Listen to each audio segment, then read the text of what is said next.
Sugar, spice, and everything nice. I haven't named any names yet, but you might actually already know who I'm talking about, just from those words alone. That's right, I'm talking about Craig McCracken.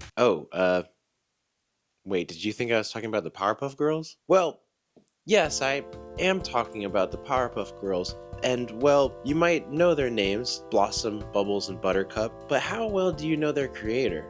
And I'm not talking about Professor Utonium here. I'm talking about Craig McCracken. So without further ado, let's get McCracken. Hi, my name is Estefan Bonilla, and today I would like to talk to you about one of the most influential artists in the world of contemporary Western animation. He's a cartoonist, a producer, a director, but most of all, he's an animator. Craig McCracken has been continually regarded as an animation legend, whose artistic style and creative direction are considered staple characteristics of American animated television. Born in 1971, McCracken was known to draw consistently since he was a child. He spent much of his free time sketching and taking after his mother's artistic talent and interests. Unfortunately, when he was 7 years old, his father passed away, causing him and his mother, Evelyn, to relocate to Southern California, where Craig would spend most of his life. As an adult, McCracken studied animation at the California Institute of the Arts. You might know it as Cal Arts for short. There, he met his friend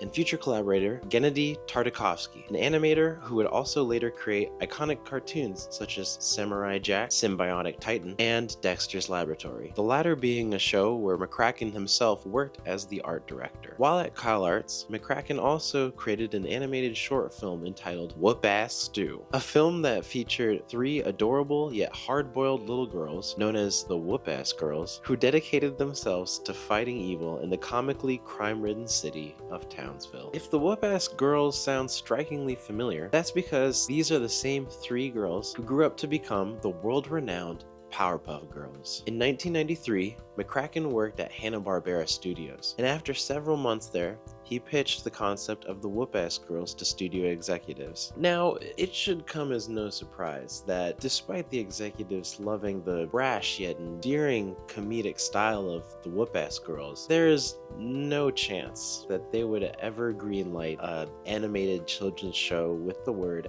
ass in its title. So, with some inspiration from his friends, McCracken settled on the name Powerpuff Girls. This new animated series was picked up and produced for Cartoon Network in 1998. The Powerpuff Girls was the first animated series created by McCracken, and one of the very few cartoons at the time to receive a green light for a full series production. Over the course of the show's lifespan, it has been nominated for and even won several Primetime Emmys and Annie Awards, which is kind of like the Oscars for animation. Then, in 2002, McCracken directed the Powerpuff Girls movie, which narratively was a prequel to the series. The film generally received positive reviews. However, it did not perform well at the box office, grossing only $6.1 million in its first 5 days, while premiering in select theaters, of course. Despite the setback of the film's poor theater performance, the Powerpuff Girls went on to become a global phenomenon. McCracken would then create other hit animated television shows, such as Foster's Home for Imaginary Friends in 2004, which is my personal favorite work of his and a big inspiration for my art style, and Wander Over Yonder for Disney Television Animation in 2013. And most recently, he's written Kid Cosmic, a Netflix animated original series which premiered on February 2nd, 2021, and ended almost exactly a year later. After finishing production of Kid Cosmic, McCracken later pitched about 10 separate projects to Netflix, all of which, unfortunately, never got the green light. Eventually, McCracken left Netflix Animation by April 2022 due to mass layoffs. In July of 2022, McCracken had announced that reboots of Powerpuff Girls and Foster's Home for Imaginary Friends had commenced at Hanna-Barbera Studios Europe, and he's been working on them ever since. To quote McCracken, he said, "The industry has gone through massive changes in the past few years, and nothing's really getting the green light. There isn't an outlet to just make shows anymore like there used to be, because streaming has kind of shut down all networks, and all major studios want now is something they've seen before, or things that they can acquire from overseas for cheap. It seems like nobody wants to invest in new ideas. Now, admittedly, this quote may feel a bit bleak, but I really chose to talk about Craig McCracken today for a very important reason. The animation industry may not be in great shape right now, even for renowned creators like McCracken. But now, more than ever, artistic vision, curiosity, and originality are critical qualities for all artists. In a market where every piece of media is devolving into sequels, long-time franchises, and soulless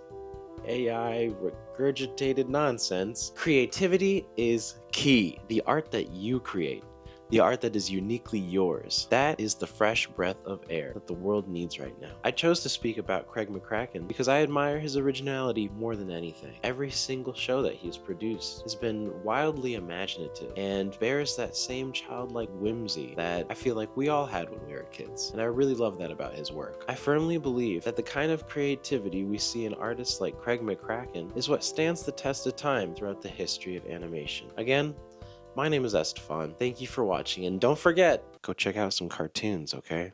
They're not just for kids.